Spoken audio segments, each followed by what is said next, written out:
En el corazón del Mediterráneo, donde el sol se refleja como un espejo eterno sobre las aguas, se alza la ciudad de Siracusa. Hace más de 2000 años, sus murallas de piedra contemplaron uno de los episodios más fascinantes de la historia antigua. Un relato que mezcla la fuerza de la guerra con el brillo de la inteligencia humana. Roma, la potencia más temida del mundo conocido, extendía su poder como un fuego incontenible y había puesto sus ojos en esta ciudad rica y estratégica. Para muchos, la caída de Siracusa parecía inevitable, apenas cuestión de tiempo. Sin embargo, lo que los romanos no esperaban era encontrar, detrás de esas murallas, a un hombre capaz de desafiar su superioridad, no con espadas ni con escudos, sino con ideas. Ese hombre era Arquímedes, un genio que había dedicado su vida a descifrar los secretos de la naturaleza, la matemática, la geometría, las leyes invisibles que rigen el universo. Y en aquellos días de asedio, la ciencia se convertiría en su arma más poderosa. La historia que vas a escuchar no es solamente la de una batalla, sino la de un mito que ha sobrevivido durante más de 2 milenios. La leyenda de los espejos incendiarios con los que Arquímedes habría derrotado a toda una flota enemiga. Una historia que nos invita a preguntarnos, ¿hasta dónde puede llegar la luz del ingenio humano cuando todo parece perdido? Para comprender la magnitud de lo que estaba por suceder, debemos viajar al corazón de la historia, la Segunda Guerra Púnica. Era un enfrentamiento titánico entre Roma y Cartago, dos potencias que luchaban por la supremacía en el Mediterráneo. Sicilia, la isla en la que se encontraba Siracusa, se convirtió en el tablero estratégico de aquel conflicto. Roma sabía que controlar Sicilia significaba dominar las rutas comerciales, asegurar el suministro de grano y tener una base naval para expandirse hacia África y Grecia. Por eso conquistar Siracusa no era un capricho, sino una necesidad. La ciudad gozaba de riqueza, cultura y una posición privilegiada. Sus murallas eran altas y robustas, su puerto estaba protegido y en sus calles se respiraba prosperidad. Para los siracusanos, Roma era un gigante que avanzaba sin descanso. Para los romanos, Siracusa era un premio demasiado valioso como para dejarlo en manos ajenas. Así comenzó el asedio en el año 214 a.C. Miles de soldados romanos rodearon la ciudad por tierra y mar, confiados en que la victoria sería rápida. Sin embargo, lo que encontraron fue resistencia, astucia y un enemigo inesperado, la mente de Arquímedes. Porque en aquellas murallas no solo había piedras y arqueros, sino ingenio convertido en arma. Y ese ingenio cambiaría el rumbo del asedio. Arquímedes, nacido en Siracusa en el 287 a.C., no era un general ni un soldado, era un hombre de ciencia, un estudioso incansable de la matemática, la geometría y la física. Su nombre ya era conocido en todo el mundo helenístico gracias a sus descubrimientos sobre el volumen, el área y el equilibrio. Sin embargo, lo que más sorprendía a sus contemporáneos era su capacidad de transformar teorías abstractas en aplicaciones prácticas. Allí donde otros veían números y figuras, él veía máquinas, engranajes y soluciones para la vida cotidiana y para la defensa de su ciudad. Durante el asedio, se convirtió en la mente maestra que diseñó las defensas de Siracusa. Sus catapultas podían lanzar proyectiles a distintas distancias, según la necesidad, adaptándose al alcance de las tropas romanas. Se dice que ideó grúas y garfios mecánicos, capaces de levantar barcos enemigos y volcarlos en el mar. Era como si cada muralla tuviera un espíritu vivo que repelía a los atacantes con fuerza invisible. Los romanos quedaron desconcertados, incapaces de prever qué nueva máquina les esperaba en cada embate. No estaban luchando contra una ciudad común, sino contra la imaginación de un genio. Pero entre todas las armas de su ingenio, hay una que se convirtió en leyenda inmortal: los espejos incendiarios. Se cuenta que, cuando la flota romana se aproximaba demasiado a las murallas de Siracusa, Arquímedes ideó un plan tan audaz como increíble. Ordenó a los defensores que reunieran grandes superficies pulidas, probablemente escudos de bronce brillante o placas metálicas que reflejaran la luz del sol. En un día despejado, bajo el cielo mediterráneo, aquellas superficies fueron alineadas con precisión para concentrar los rayos solares en un solo punto. Los soldados romanos, confiados en su número y en su fuerza, avanzaron sin imaginar lo que ocurriría. Al principio, nada parecía suceder. Los rayos del sol rebotaban en destellos cegadores, confundiendo a los marineros. Pero después, lentamente, un humo tenue comenzó a levantarse de las velas de lino. El calor se intensificó y en cuestión de instantes, las llamas prendieron con furia. Los barcos se convirtieron en antorchas sobre las aguas y el pánico se extendió entre las filas romanas. Gritos, confusión, soldados intentando apagar el fuego con cubos de agua. Algunos barcos intentaron retroceder, pero el caos era ya inevitable. La visión era sobrecogedora. Un hombre, desde las murallas, había convertido el sol en un arma capaz de destruir a una flota. Ese fue el nacimiento de una de las leyendas más fascinantes de la historia. Ahora bien, la pregunta inevitable surge: ¿ocurrió realmente esta hazaña? ¿Podría un grupo de soldados con espejos o escudos pulidos incendiar naves enteras bajo la luz del sol? A lo largo de los siglos, muchos han intentado responder a este enigma. Desde la Edad Media, sabios y cronistas debatieron si el relato era un mito o un hecho histórico. En tiempos modernos, científicos de prestigiosas universidades, como el MIT, han recreado el experimento. Usaron docenas de espejos para concentrar la luz solar sobre maquetas de barcos recubiertos de madera y tela. En condiciones controladas, lograron que las llamas surgieran tras varios minutos de exposición. Sin embargo, todos coinciden en una conclusión. Aunque la física lo permite, en una batalla real las condiciones habrían sido extremadamente difíciles. El movimiento constante de los barcos, la necesidad de coordinar decenas de reflejos, la presencia de humo, viento y gritos complicarían el éxito del plan. Así, muchos historiadores piensan que la historia de los espejos pudo haber sido un símbolo, una exageración nacida del temor que inspiraban las máquinas de Arquímedes. Quizá Roma, humillada por tantas derrotas ante un solo hombre, necesitó una explicación sobrenatural para justificar su demora en conquistar Siracusa. Sea mito o realidad, lo cierto es que la leyenda refleja el respeto inmenso que sus contemporáneos sentían por él. Los romanos, acostumbrados a vencer con el peso de sus legiones y la disciplina de su flota, quedaron desconcertados. Cada día que pasaba frente a Siracusa significaba nuevas pérdidas, nuevos problemas y una creciente sensación de impotencia. No se enfrentaban a una ciudad común, sino a una fortaleza defendida por la mente de un hombre que parecía adelantado a su tiempo.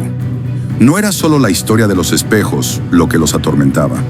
Arquímedes había diseñado catapultas que podían lanzar piedras gigantes a distancias increíbles, aplastando torres de asedio y rompiendo formaciones. Había inventado sistemas que permitían variar el ángulo de disparo con precisión matemática, lo que hacía que ninguna tropa se acercara sin recibir un bombardeo devastador. También se hablaba de grúas con ganchos capaces de atrapar barcos enemigos y volcarlos como si fueran juguetes.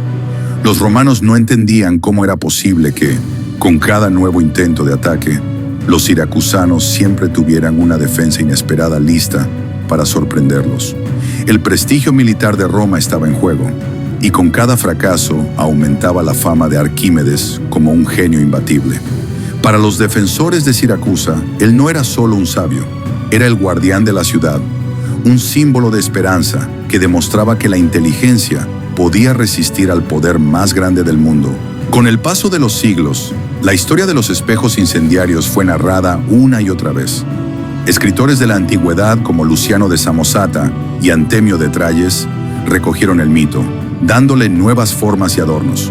Para algunos, Arquímedes había utilizado no espejos planos, sino enormes superficies cóncavas capaces de concentrar aún más la luz solar. Para otros, se trataba de un ejército de hombres sosteniendo escudos pulidos, actuando como un solo reflector gigante.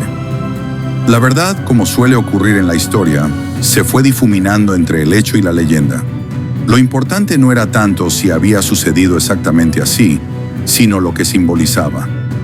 Roma, la fuerza bruta, el imperio de hierro y disciplina, había sido detenido por un solo hombre armado con la luz del conocimiento. Esa idea resultaba tan poderosa que se convirtió en mito. Incluso en épocas posteriores, durante el Renacimiento, artistas e inventores como Leonardo da Vinci estudiaron la historia con fascinación, intentando descubrir si era posible repetir la hazaña. De este modo, Arquímedes trascendió su propio tiempo. Ya no era solo el sabio de Siracusa, sino un arquetipo, la prueba de que el intelecto humano puede desafiar lo imposible. Durante 2 largos años, el asedio de Siracusa continuó. Roma no estaba dispuesta a rendirse, y los siracusanos, bajo la protección de Arquímedes, resistían con valentía. El asedio no fue solo una sucesión de batallas, también fue una prueba de resistencia psicológica. Los romanos sabían que cada día de demora significaba un gasto enorme en recursos y provisiones. Los soldados frustrados murmuraban historias sobre las máquinas mágicas de Arquímedes, como si lucharan contra un hechicero y no contra un hombre de carne y hueso. Dentro de la ciudad, la figura de Arquímedes se convirtió en un mito viviente. Los niños crecían escuchando relatos de cómo sus inventos derribaban barcos y catapultas enemigas. Las familias miraban hacia las murallas con orgullo, sabiendo que aquel anciano de barba blanca estaba luchando por ellos con ideas en lugar de espadas. Sin embargo, el tiempo jugaba en contra de Siracusa. Roma no descansaba. Día tras día, legiones enteras reforzaban el cerco por tierra y mar, decididas a quebrar la voluntad de la ciudad. El genio de Arquímedes podía retrasar lo inevitable, pero no podía detener para siempre el poder del imperio. Y poco a poco, las grietas comenzaron a aparecer, no en las murallas, sino en la esperanza de los sitiados. La pregunta no era si Roma conquistaría Siracusa, sino cuándo lo haría, y sobre todo, qué destino le aguardaba al sabio que había humillado al ejército más poderoso de la tierra. El general romano Marco Claudio Marcelo, experimentado y calculador, entendía que Siracusa no era una ciudad común. Había conquistado fortalezas y derrotado ejércitos, pero nunca había enfrentado una mente como la de Arquímedes. Con cada fracaso, su respeto hacia el sabio crecía, aunque también lo hacía su determinación de tomar la ciudad a cualquier costo. Marcelo sabía que un asedio prolongado agotaría no solo a Siracusa, sino también a Roma. El Senado presionaba y sus tropas necesitaban una victoria que devolviera la moral. Así ideó una estrategia diferente. No atacar de frente, sino buscar el momento oportuno para sorprender. Aprovechar la noche, la traición o la distracción en lugar de la fuerza bruta. Mientras tanto, dentro de la ciudad, Arquímedes continuaba trabajando. No se trataba de un hombre joven. La edad pesaba en su cuerpo, pero no en su mente. Seguía dibujando figuras en la arena, calculando ángulos, pensando en nuevas formas de resistir. Para los romanos, él se había convertido en el verdadero enemigo. Si lograban eliminarlo, la defensa de Siracusa perdería su corazón y cerebro. El tiempo avanzaba y el choque final se acercaba. Roma no aceptaría la derrota, y Siracusa, pese al genio de su protector, no podría resistir indefinidamente el abrazo de hierro de la república más poderosa del mundo. El final llegó en el año 212 a.C., una noche oscura, cuando los siracusanos celebraban un festival religioso y la vigilancia en las murallas era menor. Los romanos encontraron su oportunidad. En silencio, grupos de legionarios escalaron las defensas y abrieron las puertas para que el ejército entrara. Lo que no habían logrado con catapultas ni asaltos frontales, lo consiguieron con paciencia y astucia. La ciudad que había resistido, gracias a la mente de un solo hombre, cayó finalmente ante el poder de Roma. El caos se apoderó de las calles. Los soldados romanos avanzaron encendiendo antorchas, saqueando templos, tomando prisioneros. El eco de los gritos se mezclaba con el estruendo del metal y la madera rota. Para Siracusa fue una tragedia, para Roma una victoria amarga, pues sabían que su triunfo estaba marcado por años de humillaciones a manos de un anciano sabio. En medio de esa confusión, el destino de Arquímedes se selló. El general Marcelo había ordenado expresamente que lo respetaran, que fuera llevado ante él vivo y a salvo. Admiraba al sabio y sabía que sus conocimientos eran un tesoro invaluable. Pero la disciplina romana no siempre podía contener la furia de un soldado en plena batalla. Y así, en un instante de violencia, el hombre que había detenido ejércitos con su ingenio encontró la muerte. Las versiones sobre su muerte son múltiples, pero todas coinciden en lo esencial. Un soldado romano lo mató desobedeciendo las órdenes de Marcelo. Algunos relatos dicen que Arquímedes estaba absorto en un problema matemático, dibujando figuras en la arena, cuando el soldado lo atravesó con la espada. Otros cuentan que, llevado ante un oficial, discutió su libertad y fue asesinado en el altercado. Lo cierto es que aquel día, Roma perdió más de lo que ganó. Marcelo, al enterarse, se lamentó profundamente. Había querido llevar a Arquímedes a Roma como símbolo de respeto y admiración, no como botín de guerra, sino como un sabio digno de honor. Sin embargo, la furia ciega de un soldado le arrebató esa posibilidad. Aún así, incluso los romanos que habían conquistado Siracusa reconocieron la grandeza de aquel hombre. El nombre de Arquímedes fue recordado en Roma con respeto, no como un enemigo, sino como un genio universal cuya mente había desafiado a todo un imperio. Así murió el protector de Siracusa, pero así nació también la leyenda que lo haría eterno. Su historia se repetiría durante siglos, no como la de un hombre vencido, sino como la de un sabio que iluminó la oscuridad de la guerra con el resplandor del conocimiento. La caída de Siracusa marcó el fin de una ciudad libre, pero no el fin del legado de Arquímedes. Roma, que había extendido sus dominios con la fuerza de las armas, terminó rindiéndose al poder de las ideas. Sus escritos fueron preservados, copiados y estudiados. Sus teorías en geometría, mecánica e hidrostática pasaron a formar parte de la herencia universal de la humanidad. Lo que comenzó como defensa desesperada de su patria se convirtió en una inspiración que atravesó siglos y civilizaciones. La leyenda de los espejos incendiarios sobrevivió porque no hablaba solo de un invento, sino de un principio: la inteligencia como arma más poderosa que la fuerza. Generaciones enteras imaginaron a un anciano de barba blanca, rodeado de soldados, dirigiendo el sol para incendiar barcos y humillar a Roma. Quizás nunca ocurrió de esa manera, quizás fue exagerado o reinventado, pero poco importa. El mito refleja algo verdadero: la convicción de que una mente brillante puede cambiar el rumbo de la historia. En el Renacimiento, artistas e ingenieros como Leonardo da Vinci lo citaron como inspiración. En la ciencia moderna, su nombre se menciona junto a los más grandes. Incluso hoy, cuando los experimentos intentan probar la posibilidad de aquellos espejos, no hacemos más que rendir homenaje a la creatividad de quien se atrevió a soñar lo imposible. Arquímedes murió en Siracusa, pero su luz no se apagó. Su genio iluminó el mundo antiguo y sigue brillando en el presente. Y así, cada vez que la historia recuerda aquella flota en llamas, vemos algo más que un mito. Vemos el reflejo eterno del poder del conocimiento sobre la violencia. Porque mientras las ciudades caen y los imperios se desmoronan, las ideas permanecen. Y en el horizonte del tiempo, el nombre de Arquímedes sigue brillando como un espejo que nunca deja de reflejar la luz del sol.